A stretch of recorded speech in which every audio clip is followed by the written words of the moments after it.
এই ঘুমের ঘরে দেখতেছি 4-5 জন আর কি দরজায় লাথি মেরে এমনি ঢুকে গেছে। একজনে ছুরি দিয়েই আমার গলায় ধরেছে। রাশি এমনি আমার গলায় রামদাও ধরে আমার ওন্না ছিঁড়ে, আমার ওয়াইফের ওন্না ছিঁড়ে আমার পিছনে হাত টাইট করে বাঁধছে, আমার মুখ টাইট করে বাঁধছে। এবং যাওয়ার সময় তারা বলছে যে সকালে মামলা করবি, তাই না? সকালে মামলা করবি, মামলা করলে কিন্তু তোরা আবার দেখে নেবো। আমি এইখানে ঘুমানো ছিলাম, হঠাৎ এই দরজাটা খোলা ছিল আর ওইটা লাগানো ছিল, ওই যে মেইন যে দরজা ওইটা লাগানো ছিল। এই ঘুমের ঘরে দেখতেছি 4-5 জন আর কি দরজায় লাথি মেরে এমনি ঢুকে গেছে। ঢুকে এমনি একজনে ছুরি দিয়েই আমার গলায় ধরেছে। ধরেই বলতেছে কোনো কথা হবে না, এরকম ভয় দিচ্ছে। আর আমি বলছি আমার মায়ের না, আমার বাচ্চা আছে।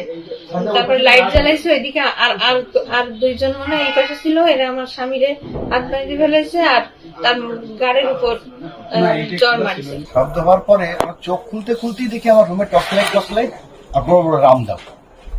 রাশি এমনি আমার গলায় রামদাও ধরে আমার ওন্না ছিঁড়ে, আমার ওয়াইফের ওন্না ছিঁড়ে আমার পিছনে হাত টাইট করে বাঁধছে, আমার মুখ টাইট করে বাঁধছে। টাইট করে বাঁধতে আমার ওয়াইফেরও গলায় ছুরি ধরছে। ছুরি ধরে আমার চড় মারিছে, এ জায়গায় একটা কোপও দিতে গেছে একটা। আমার ওয়াইফ চিল্লায় উঠছে, আমার কোপ দিতে পারেনি। পরবর্তী বলছে কোথায় গিয়েছে তাড়াতাড়ি বল। এই বলতে বলতেই ওদের সাথে ছিল 4 জন। একজন এরকম আমার সামনে দাও ধরে নিয়ে বসে আছে বান্ধে, আর ওরা মোটামুটি ওয়ার্ড্রপ আশেপাশে যা কিছু আছে চাবি না খুঁজে ও ভাঙিয়ে চুরে সব তছনছ করে।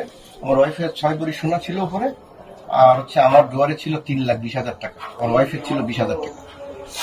এই নিয়ে সবকিছু কমপ্লিট করে আমাদের উপরের থেকে 2 জনকে বেঁধে নিচতলায় নিয়ে গেছে। নিচতলায় যাওয়ার পরে ড্রয়িং রুমে দেখি আমার আব্বা আম্মু ওখানে বান্ধে আসছে, ওখানে 2 জন পাহাড়ে। তো উপরে আসছিল 4 জন, পরে নিচের দিকে আরো 2 জন, টোটাল 6 জন।